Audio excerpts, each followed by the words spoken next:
Hello there, folks.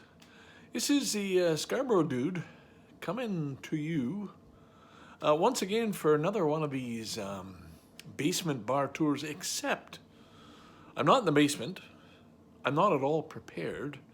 And this is coming quite far down the road. I've got a handheld camera here, so this is going to be a little strange. You're going to have to bear with me for the shakiness and for whatever else. I had a knee replaced February 10th. It's now the middle of, just past St. Patrick's Day now.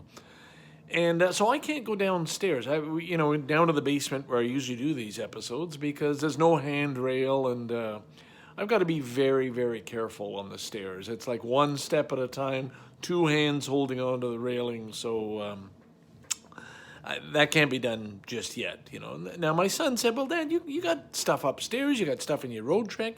You don't have to stop putting these videos out.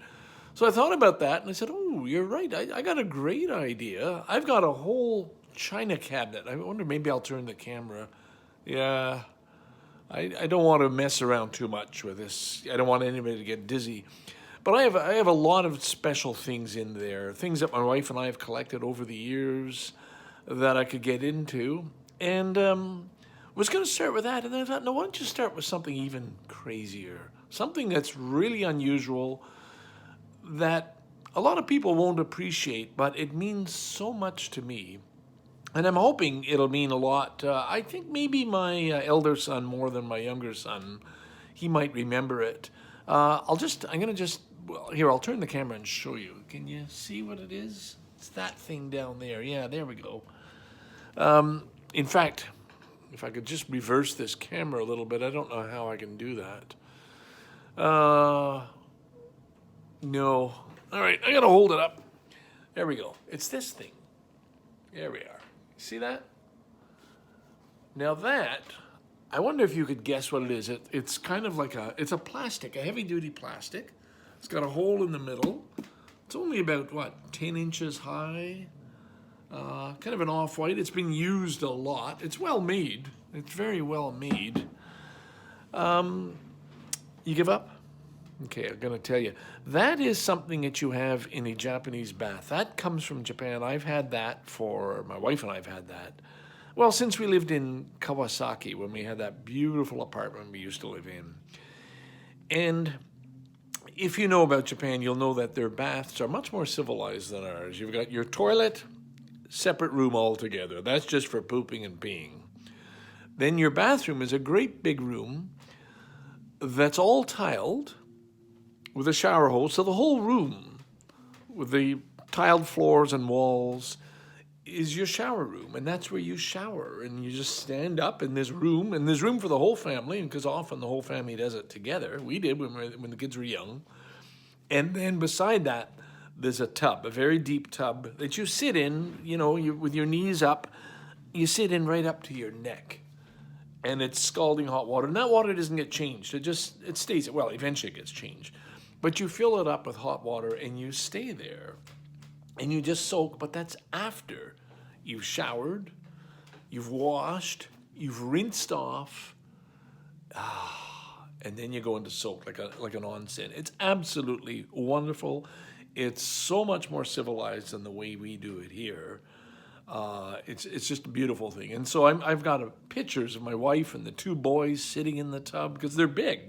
They're meant for the family.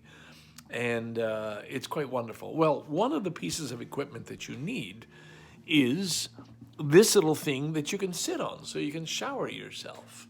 And you can sit on this and wash your bum and wash your head and your neck and everything else. And it just serves a general purpose. You could sit your child on it and hose them down. It's just very, very useful. It's something that you can't have a Japanese-style shower bath without one of these things. Now, why do we still have it? It's in the kitchen all the time. I only brought it out today because I was trying to do some exercises for my knee replacement. Put a weight on my ankle, lift my foot on this thing, and then lift it up with a 2-pound weight, and just to try and get my knee working again. Anyway, that's what brought it to mind. I thought, hey, there is something I could talk about. Now, the thing that makes this very special is it's got a name. And the name is not, I don't even know the Japanese name for it. This probably is a Japanese name for one of these things you use in the bath. Of course there's a name. I don't know what it is. I only know it as the hitori day. Hitori day. Now, what does that mean, hitori day? Hitori day means by myself. Hitori day. It's a jibun day. Jibun day, I did it myself. Hitori day.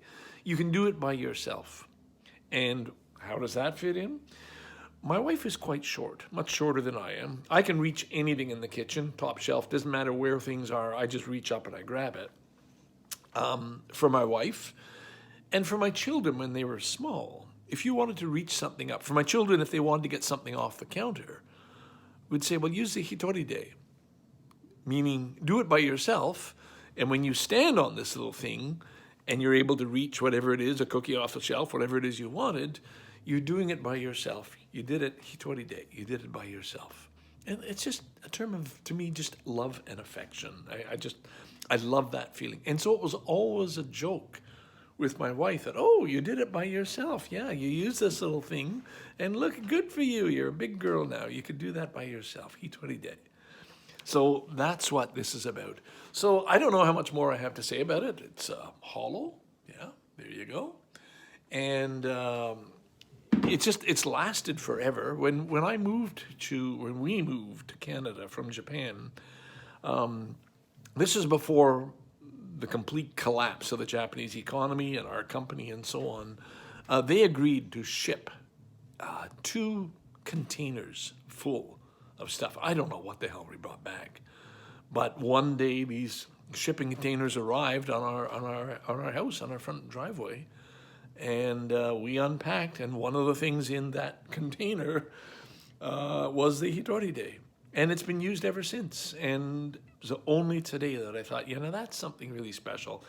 I hope that my children would have it. It has no place in the bar because I can reach everything in the bar. It still remains very functional. It's in the kitchen. If I took it away or hid it, my wife would know within a very short time, hey, where's the hitori day? I can't reach the plates.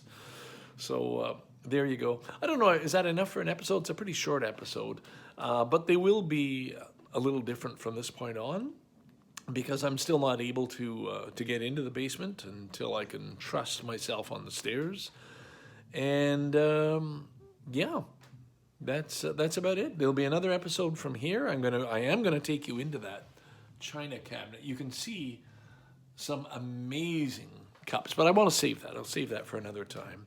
And into the road trek, my son's advice, the son who's out in Vancouver, hey, Dad, you got lots of cool stuff on the road trek.